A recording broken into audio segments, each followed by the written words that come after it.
Good afternoon. My name is, or morning or evening, whenever you're watching this. My name is Angela Skibris and I am the kinesiologist. I'm here today chatting with one of my favorite kinesiologists, a really dear friend, someone who I met as a client actually, and inspired me beyond belief when he transformed his life more than most of the clients I've ever met. Incredible human being, and he's the most incredible kinesiologist now. He was so inspired by the work, by his own transformation, that he decided to pass the work on and pass the benefits on to many, many other people, which is it's just such an honor and a privilege to chat with him today. His name is Farrell. He is with Horizon Kinesiology on the Central Coast. And we're going to talk about all things kinesiology, change, transformation.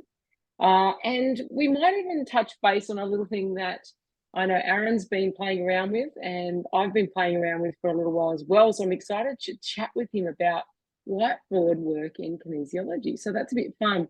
So welcome, Aaron. Thanks for coming back again. Thank you so much for having me. Thank you.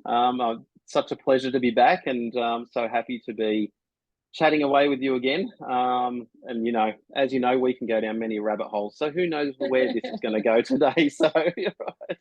There are many a rabbit hole indeed. I love it. That's right. And yes. There are. And before we start, I always like to say to people, little disclaimer, everything that we talk about today is just our own thoughts and opinions, our own experiences with different things. Obviously, if you have things that you're working with or concerned with, always consult your medical practitioners and or doctors or specialists that you work with. Kinesiology is an amazing adjunct and dovetail to anything else that you're doing as a support. And yeah, so we're not here to treat, diagnose, or do anything else, but we are here to play with some concepts and ideas that could be fun. So Absolutely. Tell us a little bit more, Aaron, about like a bit of a recap. I know we have had to talk about your larger journey, but give us a recap on how you came to kinesiology, what inspired you to become a kinesiologist, what you trained in, and sort of where you're at now. Okay, wow. So how I came to kinesiology, as far as a client, first of all, was through a friend of mine, and he referred me to Annie from Sydney Kinesiology.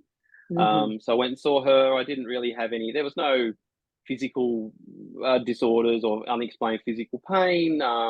I was just depressed, I guess, and just unhappy in life. And I thought I'd go and give it a try. And that was kind of my introduction to that as a client. And then I found you, my dear, which was sort of due to location, because I lived in the Blue Mountains at the time and you were in Emu Plains.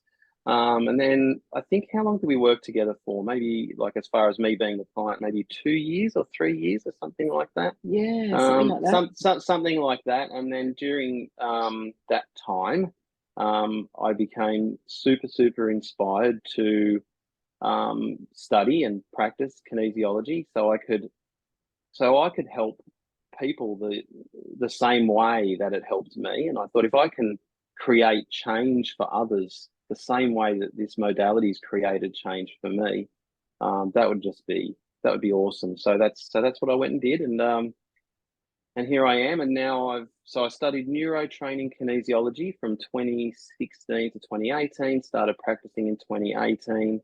And just towards the end of the last year, I started studying Resolve Beyond Neurology. And the way I sort of describe that to people, it's just like I don't know, how would you word it? Maybe a level up from neurotraining. I don't know if that's how you would word it. So kind of like just more detailed, slightly like a different methodology about it and stuff like that. But that's super exciting work, and super excited to be studying that. And yeah, so that's kind of in a nutshell where I'm at to this day. Where you're at, and you're on the Central Coast. Yes. You've been up there for a while now, and so you work from home. Yep. I work from my home clinic in Ourimbah on the Central Coast on Monday to Fridays, and then on Saturdays I work from a local massage and naturopathy clinic. Lovely. Yeah. And you're pretty booked out, I hear, as well. I am pretty booked out. Yeah. So usually, between your wait time's usually 4 to 6 weeks, and usually sitting around that 6 week mark. Yep. Yeah. So it's you all can going, it's all tell going great. someone who's got a 4 to 6 week wait is not half bad, I would say, and must be getting really good results, which is pretty darn cool. It's excellent. Yes, it is, and I guess you'd have to ask my clients about whether they feel like they're getting good results or not. But yeah, absolutely, it's I keep getting like lots of lovely and kind words through referrals about things that other people have said about the work that I do with my clients, and it's very, very humbling, and I'm very, very grateful for all of that stuff, for all of those kind words. It kind of feels surreal to me sometimes when I hear that. I'm like, oh, thank you so much. I didn't realize. You go. It's Yeah. Here we are when I'm just, we're just, when I say just doing the work, it's not coming from that place within me, but yeah, we're doing the work and obviously doing the best for every client that we see. And here's maybe a rabbit hole is, some sessions that we do as kinesiologists, sometimes maybe we don't feel like they're the best session as far as maybe, how we've gone in the session as practitioner. And then you get the feedback and the client has had such a massive such an enormous shift and just such a shift and a change in their thinking or their behaviors, and it really just blows you away to hear that feedback. It's incredible. Yeah, absolutely. So it's certainly, I find, a bit humbling, this kind of work, because there's, in some ways, I don't know if you relate, because every single session is so different and every single client is so different. Their experiences are different. Their traumas, their belief systems, their values, what's important to them, the things that have happened to them over time, their experience between conception and 7, which is that really critical period of time where we're literally on record 24/7. And is Yeah. why, as Bruce Lipton has said, children can literally become trilingual by the time they're 10. An adult, for an adult to become bilingual in their midlife is extraordinarily difficult, very difficult. But for children, they pick things up so quickly. They're picking things up like on record 24/7, behaviors, patterns, thinking of the people around them, just absorbing their environments and what's happening. And then we've got also the whole concept of what's passed down through the generations of types of belief systems and values and things that we're good at, things that we have vulnerabilities around, or so-called epigenetic vulnerabilities, depending on our environment, which is what we love to get in and shift. I just, I Yes. think, I don't know if you ever find this, but it's almost, I not so much these days, but sometimes there's like this experience of stage fright. As practitioner. Yeah. So Yeah, I just absolutely. Yeah, absolutely. now you're a muso, I'm a muso, and there's a feeling you get before you go on stage. And you're going to nail it, or you might make a mistake or two here, there. It's going to be fine. Like, it's going to be a be all right. blast. Yeah, You're going to come, whatever. But I just wanted to, I don't know where that popped into my mind is now. Because Aaron and I had an agreement that we'd just go with the flow and see what pops out. So, for me, even though I've been doing this almost 20 years, not all clients, but some, there's still this kind of like stage fright, because this is not prescriptive. This is not one size fit all. This is not come in and there's a whole bunch of lists of things that you would just apply to a person. Yes. And we have lists and lists of things that we sometimes interact with people, whatever. But it's because it's so particular to that person. There's this, I don't know how to term it, but like this little tiny bit of a fear that, what if I don't nail it today? What if I miss the thing that's that's holding their issue together? Does that ever happen to you too? Oh, absolutely. Like all the time, right? And the way I think about it is that being, maybe if I could, hold on, where could I go with this? It's for the clients or for people that aren't practitioners out there to sort of maybe wrap their head around why we could get stage fright, I guess, or get that feeling. It's because like every session that we go into as practitioner, like we have no idea like what's going to come up for that, for like what's going to come up for that person. Like literally. Like no idea. Yeah, like literally. Like, so yes, we know what to do, but as far as what comes up and like you were saying, based around that particular person's you know, ancestry or upbringing or whatever it may be, like look, you know, you approach every single session the same way, but the outcome of each session is completely different. That's right. So it's almost like, if I wonder if I could use the playing a song on stage analogy. It's sort of like it's sort of like knowing how to play the guitar, but then getting on stage and not knowing what the set list is.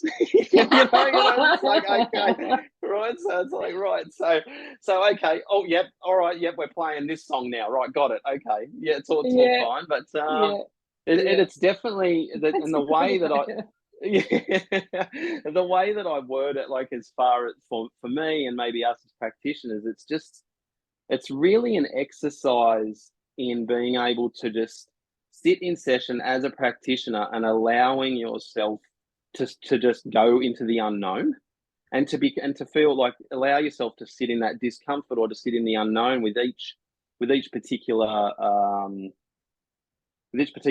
piece of information comes up. You know, it's just okay, great, and then just being open to whatever can come up. But that's yes, there's definitely days when that's when you're in the midst of a session and you don't feel like you're quite nailing it for that client, where you're like oh no, I forgot the song. That kind of feeling. If this makes any sense at all, if this makes any sense, right? So and I guess like part of this conversation, I feel like almost directs towards, I'm sure there are a lot of kinesiologists who are watching these interviews as well. Yes. And I'm sure they're all laughing right now because I'm positive. Absolutely. Now, I also wish to qualify and say it doesn't mean we don't know our craft. It doesn't mean that we're not good at what we do, because, you know, that's not the case. And it's not to say that we haven't had lots of examples of, you know, that happening. And then you think, why do I still worry about that from time to time? But it's absolutely, just, I think it's just almost like an anticipation of being on the edge of that, like you said, the precipice of unknown, and trusting a process that we don't necessarily have control over. We're steering the boat, so to speak, but we don't have control of the conditions. Yes, that's probably a much better analogy than my set list. No, I think I love to say I have been that person on stage and not knowing the set list. I have, and I felt that pang of like, and I've also been a soloist flautist on stages with piano and playing stuff like Telemann and Schumann and all this sort of thing. And it's like just notes, you know what I mean? And not like just a flurry of notes, and suddenly you realize that you've been in your subconscious mind for the last 20 bars. And then you find this, like, it's like this screeching hold of like, where am I? And can't find the bar. Desperately trying to find the bar while still playing, and your mind's doing two completely different things at once, which which is a nice segue into kind of what we're doing, because we're working with the conscious and subconscious mind. And the whole point of a lot of the techniques that we might use, for example, cross crawling or eye modes, or, you know, there's a myriad of different things that we do in session to help people shift through their stuff. And what those particular little techniques are actually helping us to do is help the brain come back into a coherence, so that, you know, like me on stage trying to find my bar, I'm consciously viewing the bar and my subconscious knows the bar and it's flowing. Now, probably if I distrusted my subconscious, I know the peaks because I've played it 10,000 times, same as this work, right? We know this work. but the conscious starts to come in, and actually it's just helping me to understand that, you know, I might have still some more of my own work to do around the types of beliefs I have that come into play consciously around, oh, you're going to get it wrong, or something like that. You know, so I might start making a side note of my own stuff as I sit. And that's right. And you do, yes, you do get that. You know, you start to become aware of your own stuff. That's, you know, like, it's, say if you're getting that stage fright before a session, it's sort of, you know, you get that, you know, that self-inquiry, like what's going on there, like why am I feeling this way about it, and you know, just trying to, I guess, figure out, or just trying to get a depth of awareness around what could be creating this feeling within you. But to touch on something else you said, yes, you're exactly right. And for every session, that we might feel stage fright in, there's 10 where there's been no stage fright, and it's just been it's just been the most profound. The word that's coming to my mind is like magical kind of experience, both for the client and for me and for us as practitioner. It's almost indescribable when you start piecing together those jigsaw pieces for the client, and you're piecing it together, and the client's starting to piece it together, and you're getting all of these massive aha moments. It's just incredible, hey? It is incredible, and I often wonder, because all sessions are profound and amazing, and there are some in particular that I've often wondered what has them be particularly potent. Some, you know, and I'm just hypothesizing now around some, it's almost like you feel like it's some field of awareness beyond the person and myself. I start to feel like I'm thinking, I'm just on this ride. I don't even know what's, you know what I mean? Like there's something that takes over, and I'm not saying it's like some entity or something. I'm just saying there's some energy, some process, something almost I don't want to say divine, but it's something that's inexplicable. How, you know, stepping into that unknown within the session, I would prefer to know nothing about the client whatsoever in some ways, particularly early days, because even though that's a bit scary and you're flying by the seat of your pants, you can't influence the session in any way, which is possible. Like if we get really invested, it can happen, and we have to make sure that we do remain in our own energy about things. And sometimes you would have had these sessions where you test something up and that person says, oh my God, like you wouldn't believe, like that's, you know, I'll give you an example, and it's something silly, but I had a client recently who was dealing with some things, and directly after our session, we'd talked about not settling. One of the concepts of the session was, I'm afraid that I'll have to settle and have a relationship or a life that I don't love. I believe I believe that's my fate. That was her kind of thought around it. And directly after the session, doing something, and then I went on to, I think probably Instagram or something like that, and up came this page of this. I know this woman friend requested me, and her name was Astrid, and the quote under her name in the bio was, "Be that type of person that never settles." Right? I thought, man, either the AI is getting really good. But I thought that we didn't talk about her being called Astrid, and I didn't know that, right? I didn't know. So Astrid. So the person was Astrid, and just as something funny, I took a screenshot just because we were chatting. I said, "There you go," you know, like little sign kind of thing. And she texted me back and said, "Angela, would you believe that my mother was desperate to call me Astrid as a child? Her name's not Astrid. It's the most random name." I don't even know Yeah. anyone, apart from this new lady, but I don't know an Astrid. And she said, my mother was desperate and her dad wouldn't have it. And she was desperate to call me Astrid. She said, I was meant to be Astrid, and Astrid doesn't sell. And I was like, so funny. That's a very basic example, but some of the examples are beyond mind-boggling. Yes. And so what comes into play in those moments?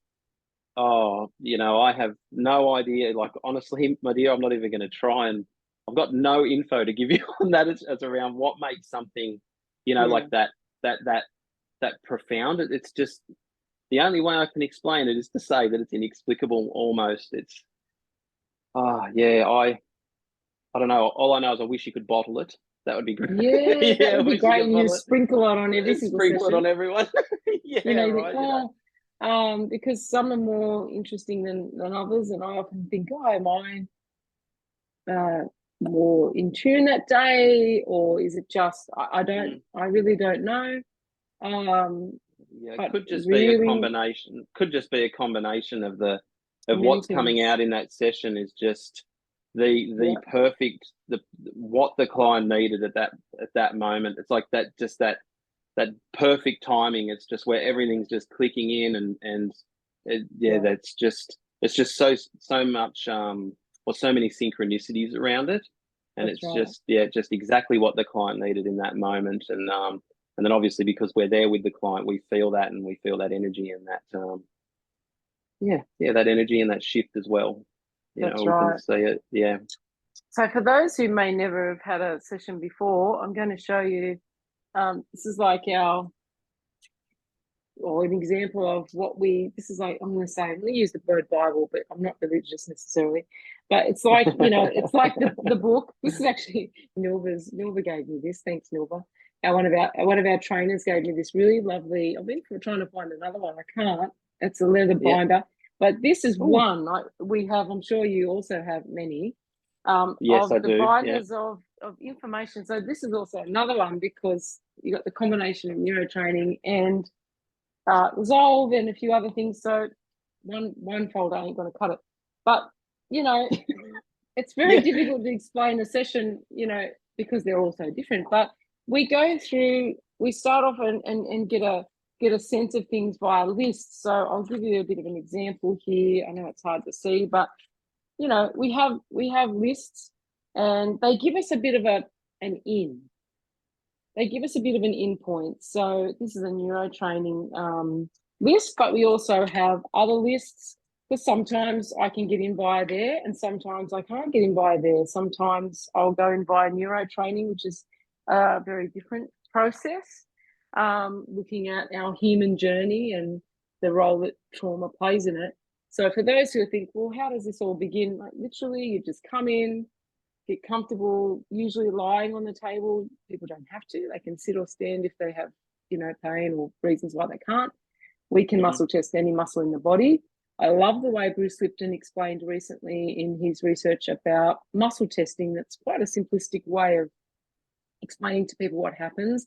And so the reason why we use muscle testing as our core tool of discovery with kinesiology is to connect to the subconscious, which the subconscious runs the muscles and the muscle function. It's so complex, moving one arm or leg or whatever. It's a subconscious function. We don't think about move my finger. It just, it just happens. Just happens. So when we come in as a practitioner, we put pressure on the arm, and if the arm holds, then it's showing that the subconscious agrees with, in our sort of the way we look at it, it's agreeing with whatever we're testing about. So or showing whether it has a stressful response or a disharmony is another way. Sometimes it's not necessarily agreeing because it's not necessarily a question, but it shows a disharmony between the subconscious programming that's been there probably over generations, but also particularly built up from 0 to 7, and our conscious mind. So all the program, which is 90-odd% of how we function, and then consciously what we're wanting to create, choosing, experiencing, having an issue with. So when the muscle goes, we then say, okay, we make a note of it, and we start to become a little bit like Sherlock Holmes a bit. Yeah, just a smidge. Yeah. I kind of feel like you'd look really great in a pork pie hat with one of those little. You would Thank rock you. that, Thank and you. a monocle. All right. Well, next time we do our little chats, I'll make sure I wear one. Okay. I feel like you're the only person I know that would just, if That a would client rock it. walked in and you were dressing like that, be like, all right, Yeah, this yeah, is so yeah. good. This guy's got it. All right. I couldn't do it. I couldn't do it, but you could. No. Yeah. Yeah, so that's yeah, so it's like I agree with everything you said. Yeah, it's like an investigation tool, and then we Yeah. sort of become that investigator. Just yeah, like an imagine you could literally just imagine, I don't know, like I don't know if anyone's been to those or how many people out there have been to those escape rooms that are all that are around now, and you've got all your little clues here and there, and then by the end you piece it all together. Oh, yeah. So you can see the complete picture, and Yeah. that's sort of another way, I guess, another way or another analogy of how to look at what we're doing in session. It's Yeah. just finding all those jigsaw pieces and putting it all together for the client. Exactly.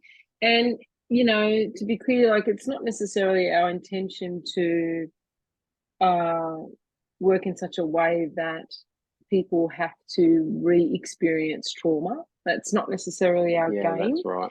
Yeah.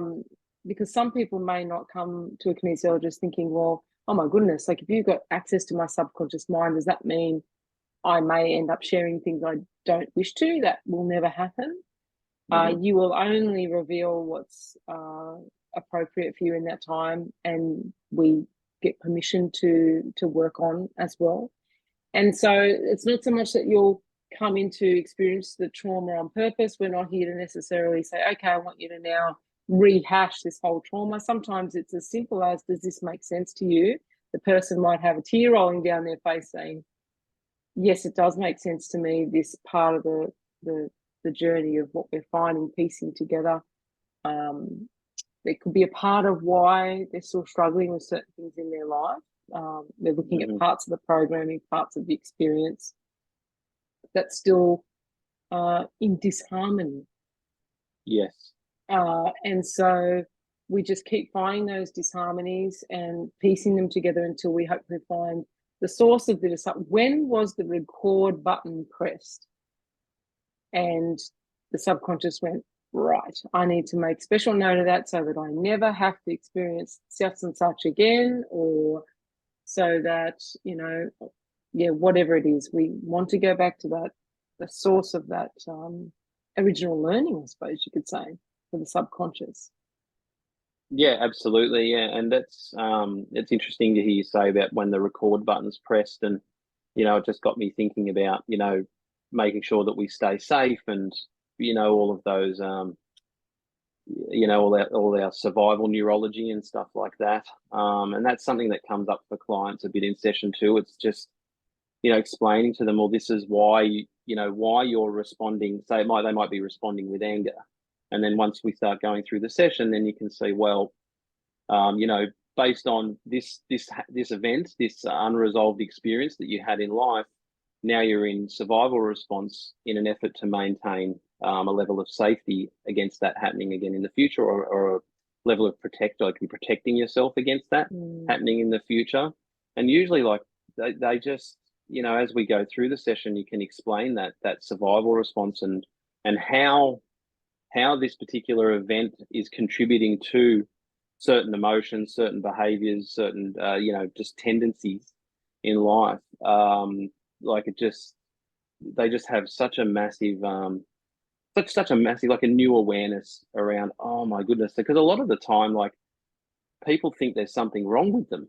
Yeah. They're like, oh, there must be something wrong with me, or I've always been an angry person, or I've always been this. There must be, I must be inherently wrong, which, can come up in sessions anyway. But, it's like this. But a lot of the time, like when they realize that, hey, I'm only doing this because of this event, and now I'm doing this because I need to protect myself, or I have needed to do that to protect myself, and now I don't need to anymore, then like some massive shifts and changes happens for people as a result of that awareness and that, and then through the techniques and stuff that we use as well, like you said, through eye modes and cross crawling or whatever it may be for that particular client in that session. Exactly. And I think because it's so subconscious, many of these things, if people knew why they were doing something, often they would just possibly choose something different. And it can be difficult if it's a very strong subconscious belief or pattern, or, you know, it could be just, well, it's just the way that I witness relationships in the past. And so the subconscious was on record at that time up to age 7. And so the subconscious thinks, well, okay, that's just how we do relationship. You're not even aware of, you're not even aware of when you learnt that or why, and not even like the people you learnt from's fault. Like, we're not here to go, oh, place blame and all that kind of thing. It's just really the way the system is geared in a way, just to learn from what's happening around it, its environment. And the exciting thing about what Bruce Lipton has proven through science with epigenetics is that we're not beholden to our genetics. We're not beholden to things that we think in the past we may not have had any choice around the matter. And that, you know, the similar concept of, you know, you have a plant and it's dying. Do you blame the plant, or do we think what's happening to the plant? Is the plant getting enough water? Is the plant getting enough sunlight? Is the plant overwatered? Is the plant in the wrong environment? So often we need to start to look at whether our mental environment, clean up our mental environment, which that's where the cross-crawling or the integration techniques just help us create coherence, brain coherence, so that what we're trying to upload, if you think about like a program, you know, the program could have been, I need to keep myself safe, thereby, you know, therefore that means I sabotage relationships or regularly because it's unsafe to be in a relationship, even though I really want one consciously. You know, so we then might move into working out, wow, that's the source of why some experience or memory or when the record button got pressed. Okay, how do we work to now create a new pathway, a new functionality, a new way of changing perspective, possibly. That's a great way to put it. Yeah, absolutely. Is what do you think about that? I've just got to turn my ear back on. Yeah, that's okay. Yeah, I think that's spot on. I think a change of perspective is a great way to word that. You know, just how you're seeing things, how you're seeing a new relationship. You know, but, you know, once you've I don't know if you want to say had a kinesiology session or you've done some work, then your perspective on how relationships are, whether they're threatening or whether they're not, you know, whether they're threatening or whether they equal X, Y, Z for you, and then hence you sabotage them. If you can shift your perspective around that, then you can absolutely step into the relationship with a new program, as you said, a new program. And when we've got different program, things run differently for us. We do things differently. You know, if we're going to talk about programs, you know, using computer things, it might be like, you know, it'll just run more efficiently, run smoothly. You know, there won't be any viruses or glitches in the way type thing. So I think that's a great way to put it, and totally agree with everything you said there. And the other thing that I know I've had a bit of a play with, and you're now having a play with, which I'm really excited about, because I haven't really had the chance to talk to another kinesiologist who's done this. So I'm like, this is like chocolate cake. Fun. This is like chocolate cake. So I feel like we're going next level. I think we need to create a whole new style, Aaron. It's just like, I know, right? It's going to be called WBK. WBK, and it's whiteboard kinesiology. Now, what is that? I hear you all scream with excitement. Um, what that is, so that for me, Aaron will tell you about his experience too, but for me, it happened out of necessity. So I was working in the city with the beautiful Anya Kiko, and I had a client coming in, a very successful client. What actually wasn't my own client. Anya had me help her out with some clients because she was about to have a baby. And so I did have a bit of stage fright, I must admit, because this person was very successful on a very large package that he was completing with Anya. So I thought, wow, I've really got to, make sure I produce the goods, so to speak. And I got into the city because our clinic was in the city, and realized I'd left my keys to the clinic at home, and all of my gear, all of the notes that we cling to in a way, were locked away. And it was the one day that the person that took care of the building wasn't there. I've called him, he's gone, I'm at home with my sick child, I can't come in. Normally they're always there. I'm thinking, I'm not getting in, and this guy's coming in 15 minutes. What am I going to do? And anyway, I was really moved because the building manager said, Angela, you're the work, not the notes. Just get on with it. Go into the boardroom. I didn't even have a scratch of paper. And I'm thinking, this is going to be the world's worst session. Like, literally, if it was Aaron coming, I'm thinking, oh yeah, whatever. But because I know he'd be fine. But it's an unknown client. You don't want to disappoint.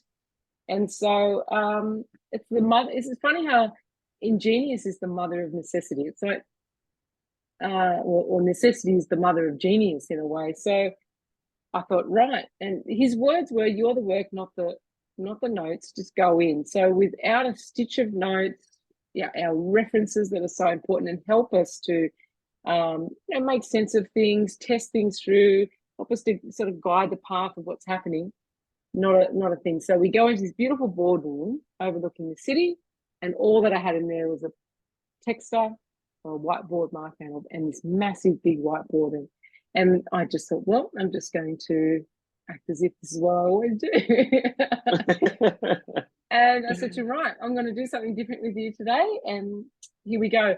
And we literally, instead of putting my notes on I'm sure Aaron got something similar, just a little, notepad. Just a notepad, yeah. And we don't write those sometimes the clients may think, oh, what are they writing? We're writing it literally just to keep track, because otherwise it gets quite complex sometimes. So you've got to keep track of where you are and where things are connecting, and come back to them and retest them and whatnot. And I thought, right, so now I'll just have to put the whole session on the board. And for the first, I would say 95% of the session, this gentleman sat back looking at the board pretty much like this. and everything I was testing up, so I just muscle test him, go through, put it on the board, muscle test, put it on the board, just kept anything that came up, or put on the board. And then we started to be able to go, oh, hang on a minute, circle that's come up again, oh, that's come up again. And so you'd circle again, and then, oh, and look at that, and you'd start drawing lines to one thing, and next thing you had dozens of lines coming from all over the place to this one particular issue. And once we got to that level, he sat back in his chair, and like his mind, he just suddenly could see this issue around it. For him, it was time, and could suddenly see how this program he had about in a minute. And he said, oh my goodness, we worked out where that started. He could almost pinpoint them. I know where that started when I was a child, the in a minute thing. And he said, I'm doing in a minute everywhere. But it took us an hour to get to the point where he could see it on the board. And suddenly it's like it hit him like a freight train. Imagine if I wasn't doing in a minute in my business. Imagine if I wasn't doing in a minute but not just like normally, like you and I do that. Yep, I'll be there. And he was actually subconsciously using it as a control mechanism, and to keep people under control, to have control, power. And it just blew his mind, blew my mind, blew his mind, that I could see layers of connectivity of things that were going on in his world that I wouldn't normally see if they weren't all on the page at the same time, because normally we'd write stuff down and turn the page and write stuff down and turn the page. And he left there literally gobsmacked, and then called me, I don't know how long after, and just said, my productivity at work, my bottom line's gone up by a huge amount. And I thought, Wow. And I was worried about, hitting the mark for, a session, the amount that we charge for a session type of thing. And he's just made a fortune. And you think, oh my God, this is incredible. So I started to do that a lot with clients, not all clients, but some clients absolutely love being able to see their network of what's going on the board. And you've fell in love with that process as well. What's happened for you with that? So from hearing that story that you just told, I've heard that one before. So from telling that, I think it's gone into my subconscious. And then one day I have a whiteboard here in my clinic. Yeah. Kind of like a half whiteboard, half corkboard type thing. Yeah. And I was just working away in session one day with someone, and I just thought, you know what, I'm just going to write it down on the whiteboard.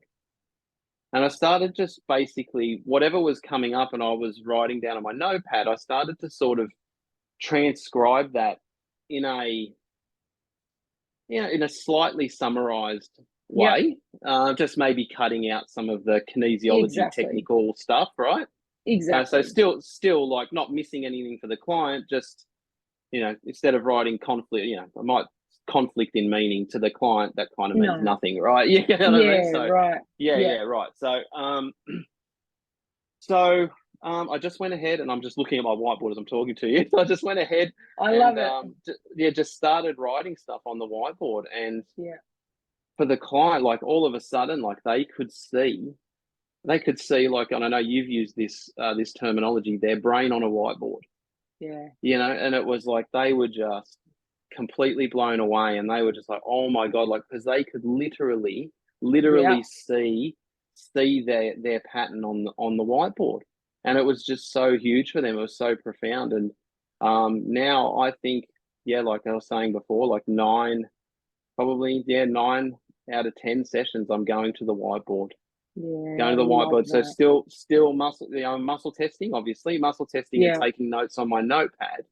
But then as something comes up that I feel like is important for the client, or is a nice, like a jigsaw piece, of a piece of the puzzle for that client, then she'll walk up and just write it on my whiteboard, and it's just mind blowing. I love it. I honestly, I can't believe that I didn't used to do it on a whiteboard. I know. Right? Like it's incredible. And I've had so many clients just like, they're just looking at it, and like you said, you're drawing circles around this, and that connects to this, and this connects to that, and they're just seeing it all unfold and piece together for them.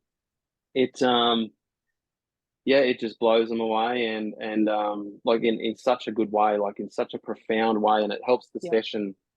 I think for some people it helps the session, and all the jigsaw pieces fit even better. Right. Yeah, like they just once they can see it, then they can fit it together themselves without me trying to describe it for them, so they can fit it together. Yeah. It's almost like said. Yeah, almost like if I was trying to tell someone how to put the jigsaw puzzle together, but now they can actually see it on the whiteboard and they can piece it together for themselves. Yeah. Exactly.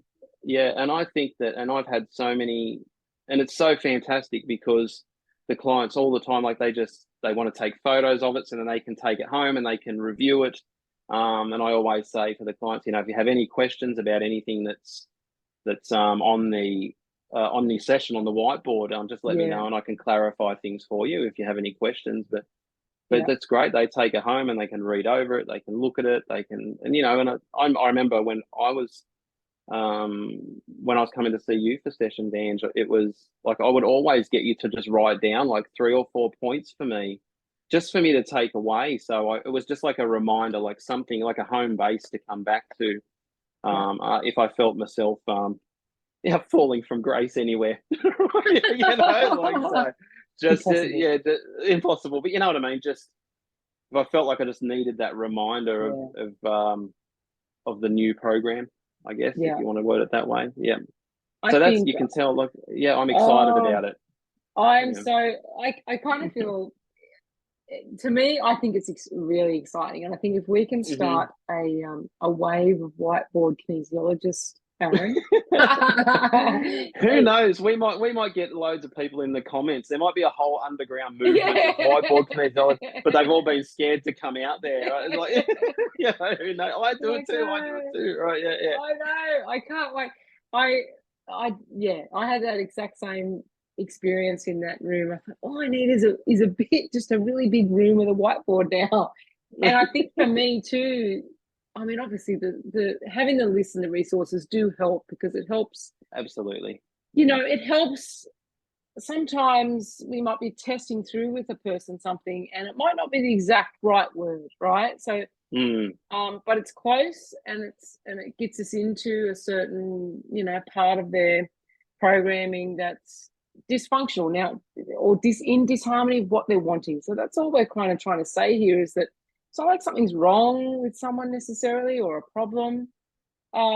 It's just when someone comes in and says, I really want, you know, this experience in my life, and I always struggle to get it, and I don't know why it's elusive to me, and yet I'm doing everything possible to achieve it. That's usually, kind of thing that people come in with. I'm lost with what to do. I've been everywhere. I've done everything, whatever. All we're trying to do is, they might put on the wall, you know, uh, I'm trying to think of a good, like, healthy relationship, for example. Then all we're doing is bouncing off, okay, so consciously what I really want is healthy relationship. But there's some subconscious programs that don't support that. It's like having an old version of an old Mac, and you want to upload the greatest, newest version of something online, and it says, Mm-hmm. what does it say to you? This cannot support this, does not Yeah, support can't support it. Yeah, or something like that. Not compatible yeah, or something. Yeah. yeah. So we're kind of just going, okay, we need to, you know, we used to do defrags. We don't do that anymore. Do you remember that? Did you ever do a defrag on your computer? So no. No, was it? No, It was I like remember doing it. I just decoding. formatted, like reformat. That was, yeah. They sound like dinosaurs now. Um, it was like what you did to clean up all the debris you didn't need on your computer, Oh space yeah. that was being used that didn't need to be used, and type of thing. But there's that, but there's also, it's just helping the system to be compatible. So currently, whatever's running in that deep subconscious, the patterns, the programs around how relationships are, whether they're safe, whether they're not safe. If you're running the belief system, relationships aren't safe for some reason or another, or relationships never go to plan, or I can't trust people, or whatever, or Mm. I'm unlovable. That's a good one. Yeah, I'm that was one that's just unlovable, come into my head. Yeah. right? So you might be running I'm unlovable program, and it does not compute, or it's disharmonious with healthy relationship. Mm. If you don't love yourself, or you feel unlovable, then often people will tend to sabotage situations, or constantly perceive that they're not loved, and even though they are, and all this kind of thing. So really, that's all we're trying to do, is bring the hardware up to speed with bringing in new software to bring the system up to speed with, okay, this is the new program that we're running. And both the conscious mind, which is out there saying, okay, this is what I want to do in life, and the subconscious mind, which is the running system, is supporting it, so that you can then have the readout or the experience of that in your life.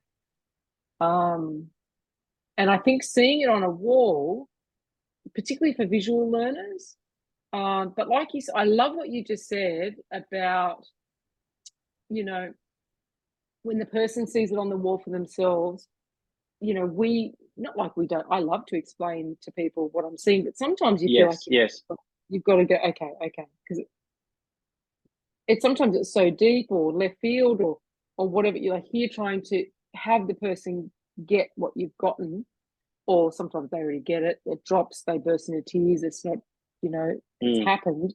But Yeah. as you're explaining, we're coming from our own limited ability to explain so that they, you know, our ability to, okay, so this is what it is. We're interpreting what we're seeing.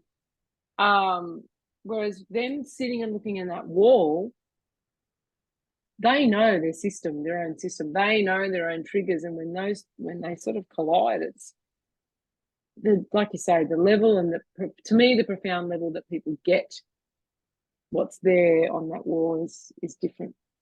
Yeah, absolutely. Absolutely. I just, it really like, I love it. I love working on the whiteboard. I really do. It's so much, I think it's so much fun. And like you said, being able to, there are things that come up in sessions, because like sort of going back to what we said right at the beginning, like this, when a person comes in, like this isn't, it's not our story that we're trying to put the pieces Sure. together with here, Yeah. right?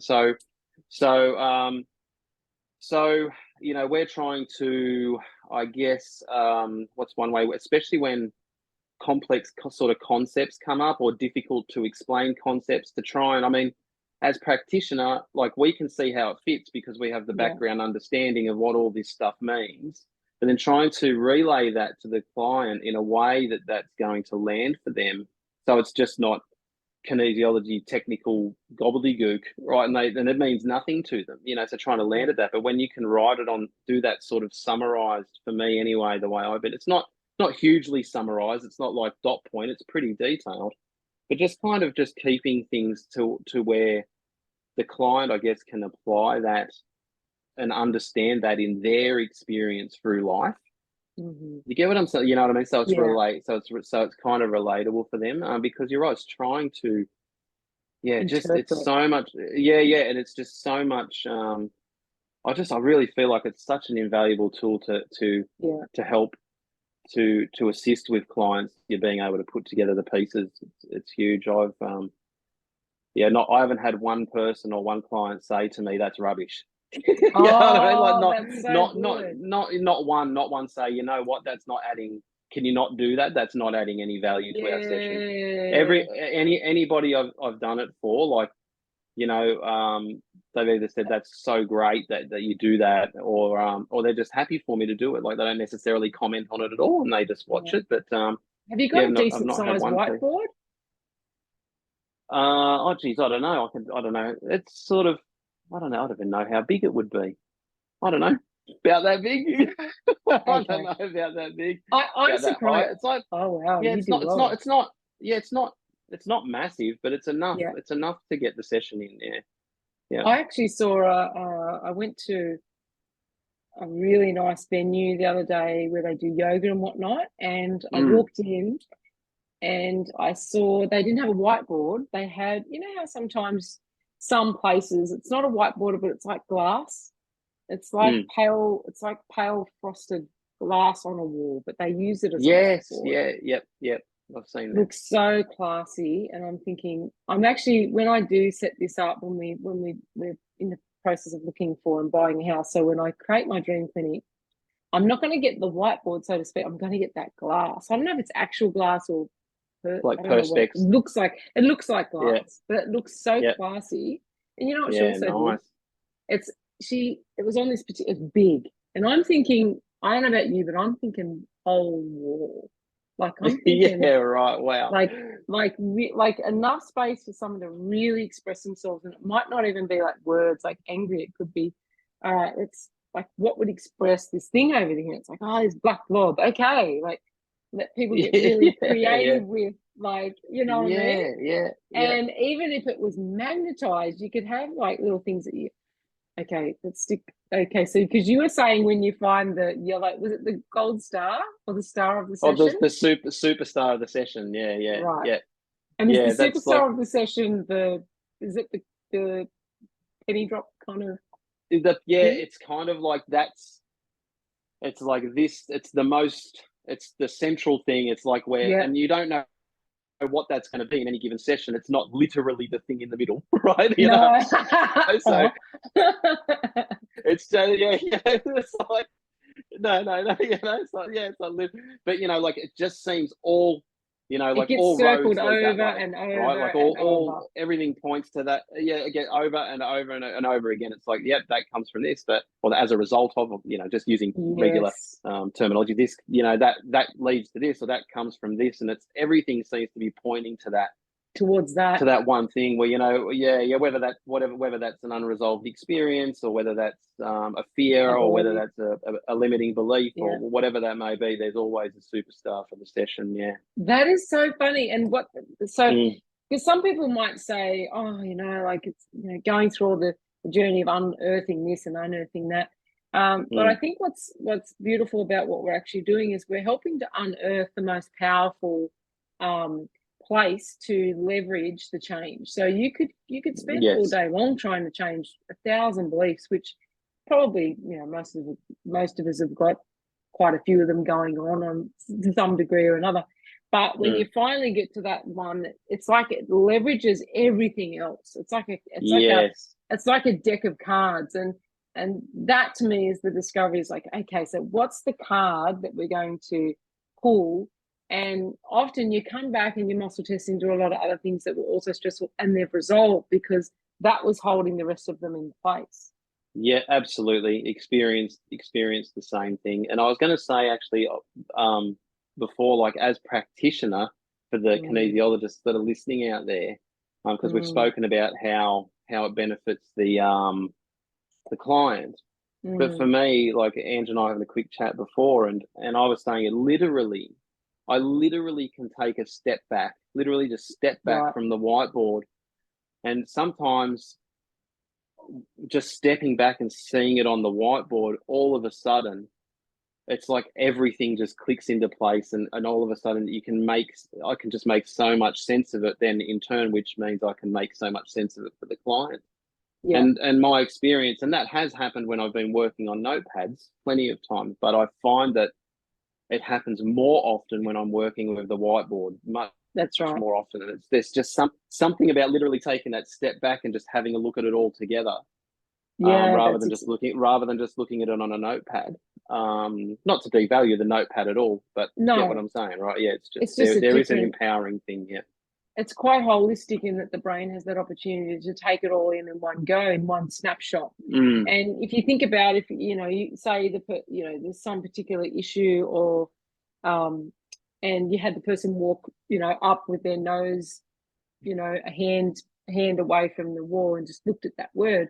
Well, when you're that close to the issue, so it's like, depression, or it's sadness or grief or something, and you're there and all you can see is grief, and yet you've written on the entire board.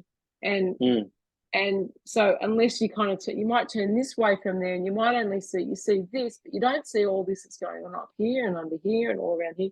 So like yeah. you say, like taking back and getting that perspective, like, oh, from a bird's eye view, I get to see, oh wow, this is bigger than that.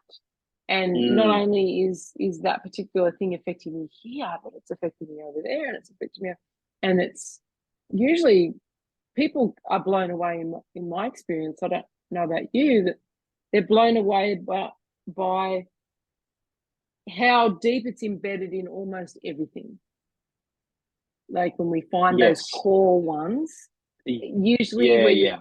something, you're doing it everywhere. Absolutely. Yeah. Yeah. I've experienced that too. And yeah, like there might be something, the client might just be, I don't know, we might just be chatting about other things while we're going through the session. And they might be talking about other areas. And I'm muscle testing, but it's not necessarily, I'm muscle testing while they're chatting away, just to see if anything comes up when they're Yeah. chatting. And nothing, nothing tests up as relevant that we need to make a note of or write down. And then we start, we do that go to the whiteboard, and we're writing all that stuff down, and we find the superstar, Yeah. as we've called it. And then all of a sudden, like you said, you can see it, embedded in so many areas of their life, even the stuff we might have been chatting about but didn't muscle test before. right? So it's just like, oh my goodness, so now you can see like it's impacting this area of life, that area of life, and it's massive to say the least. Yeah. When you can get that, you really see. There's another slightly different way of doing things too. The current room that I am, I do not have a whiteboard. It pains me to say, I do not have a whiteboard, and but I have a client who's desperate to do that work, so I get all these sheets of paper and I stick them to my wall. I cover the wall in paper, and then we draw on my wall, which is not great for the wall, but whatever. So anyway, so we draw on the wall, but it was really cool because she's done whiteboard work and now refuses. She's like, I can't go back now. I just, I'm like, damn, what am I going to do? Like, I'm here sticking pages to the wall like a weirdo. And yet when she walks in, because she's a teacher who's gone next level with creating a content called My Design. So she helps students in schools unlock potential and looking at creating lives that they love and works that they love, or work rather than just sort of I don't quite know what to do, really looking at their own strengths and weaknesses and all that kind of thing. So she's a pretty cool chick. And I said, look, sorry I don't have a whiteboard, but look what I've done. She said, my God, I'm so moved that you spent probably half an hour to stick all this paper on my damn wall. But I feel like we've stepped into the space of genius when you just start doing stuff like that, like you just go, oh, I wonder what. So we got to the end of it, and it was quite a heavy session in a way, there's a lot of like pretty cruddy kind of stuff there. She goes, I want to ask something, and if it's inappropriate, that's really fine. I said, yeah, that's fine. And sort of sitting back at the end, purveying the mountain. Purveying, And she said, can I rip it off the wall? Yeah. I was like, we can rip it, go for it, and she said, rip it off the wall, tearing it in half. And I was like, I get goosebumps because she was like, oh my God, that was the best experience. I was like, would you like to take, I had a ball like this of like paper. I said, would you like to take it home and do something, burn the dishes? No, I feel like I've really just, but the experience was, can I just go nuts? I'm like, yeah. And she says, rip it off the wall. That's awesome. I don't know if I can find some company that makes massive like paper things that you can. I'm sure there would be, and then the person just It'd have to be. I know. It's such an awesome story, that one. It's so nice and it's just good. Like what an experience for her. Just incredible. Just to be able to do that. I actually posted. You might have seen a few weeks ago. I posted some shots of that young girl doing that. Do you mind if I take some photos while you're ripping up your life? I'm just like, right. Ripping up your life. Yeah. Ripping into your life. It's like, cool. Yeah. So cool. But I really feel like I would love to, maybe do a couple more chats about, and maybe even do a whiteboard. I'm happy to even be a guinea pig if you would like to be by what because I don't have a whiteboard currently. But to show people how that might how that goes, like where I can be here, you can be there, and we do the whiteboard. So give people an idea of how the whiteboard works. Yeah, sure. I actually would love to start. I would like to see a wave of sort of posts and tags of kinesiologists, with their whiteboard marker. That would be so cool. Yeah, a range of colours would be nice. You have a colour for every like kind of type of thing. So if you're a kinesiologist and you give this a try, both Aaron and I would love to hear of your experience. Please tag us in. And share because we might just have to make the WBK, which it kind of sounds a little bit more like wrestling, doesn't it? It does, doesn't it? Yeah. I think we'd get a lot of really big guys coming to train in that. Like, probably, yeah. It's like, what do you train? WBK? Like, right. Yeah, all right.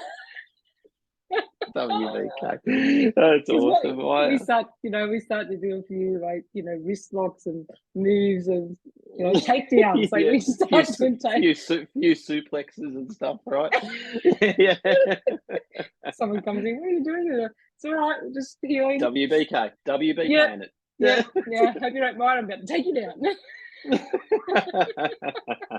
Yeah, All I right. love it. Well, yes, I'd be more than happy to do that. Go through a session and write it on the whiteboard. Hey? That'd be so fun. I think it'd be. And try and, Seriously, we want to spread the news. Whiteboards where it's at, and that could be hashtag whiteboards where it's at. Where it's at, yeah. And but thank you so much for coming on today, Aaron. I always love diving into all sorts of rabbit holes with Aaron. Yeah, thank you.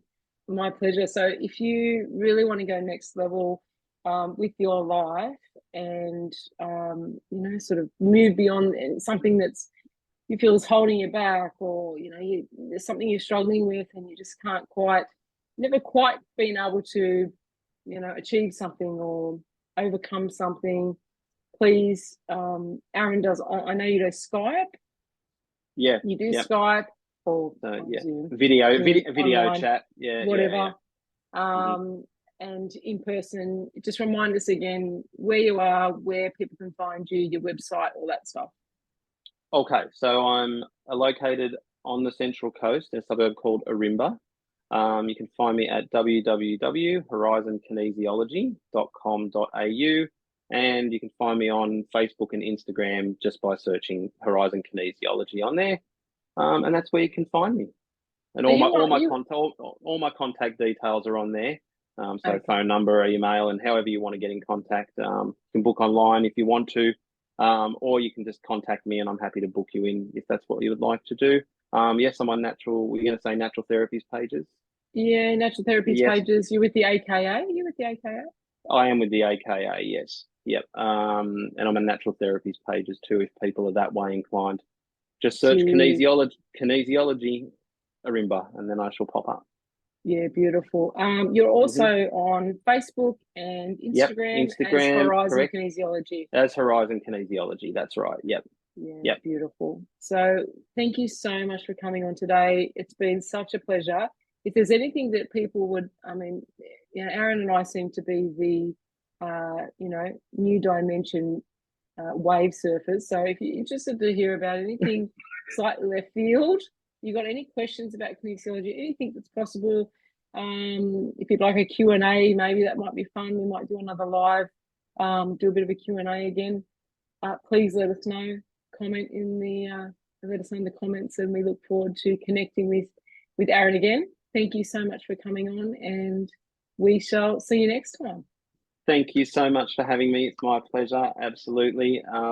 Anytime we can do this, I'd be more than happy to. It's lovely. Had such a great time today. Plenty of laughs. It's good. So thank you so much, Medea, and I look forward to next time. My pleasure. Take good care. Okay, bye.